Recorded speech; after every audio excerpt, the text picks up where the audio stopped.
কাঁচা আম মাখা খেতে গিয়ে আমি এমন একটি কাজ করেছিলাম যেটা মনে পড়লে আজও হাসি পায়।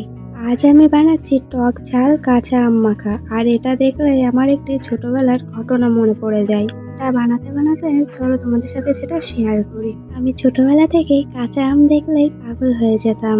কাঁচা আম দেখলেই মনে হতো এটা আজকে খেতেই হবে। তো একদিন দুপুরবেলা পুরো বাড়ির সবাই ঘুমাচ্ছিল, আমি আর আমার একটি কাজিন প্ল্যান করছি আজ পাশের বাড়ির আম গাছ থেকে আম পাড়বো। আমার সাথে যে কাজিন ছিল সে শুধু আইডিয়া দেয় আর কাজ করতে হয় আমাকে। ও বলল তুই গাছে ওঠ, আমি নিচ থেকে ক্যাচ ধরবো। আমি তখন ফুল কনফিডেন্স নিয়ে গাছে উঠে পড়লাম, কিন্তু প্রবলেম হলো গাছে ওঠা যতটা ইজি ভেবেছিলাম ততটাও ইজি না। কোনো মতে গাছে উঠলাম, তারপরে কটা বড় বড় থেকে আম পাড়লাম, কিন্তু নামার সময় আমার পা পিছলে গেল। আমি তো পুরো ভয়ে শেষ, আর নিচে দাঁড়ানো কাজিন, ও আমাকে ধরার বদলে আম কুড়োতেই দিয়েছি।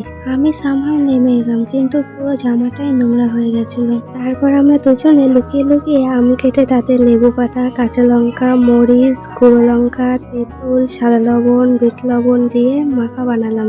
ওই চুরি করে খাওয়া আম মাখার টেস্ট আজও ভুলতে পারিনি।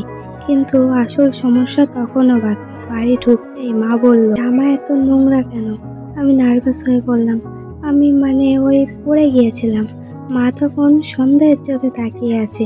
ঠিক একদম তখনই কাজিন এসে বলল, দিদি আমগুলো খুব টক ছিল কিন্তু। ব্যাস, সেদিন আমি এমন বকা খেয়েছিলাম যে মনে হচ্ছিল আম গাছ দেখলেই পালাই। আজ এতদিন পর আবার কাঁচা আম মাখা বানাচ্ছে, তবে এবার চুরি করে না। কিন্তু এটা বানাতে বানাতে পুরোনো সেই মেমোরি আবার মনে পড়ে গেল। সত্যি বলতে ছোটবেলার ওই সিম্পল মুহূর্তগুলো সবচেয়ে সুন্দর ছিল।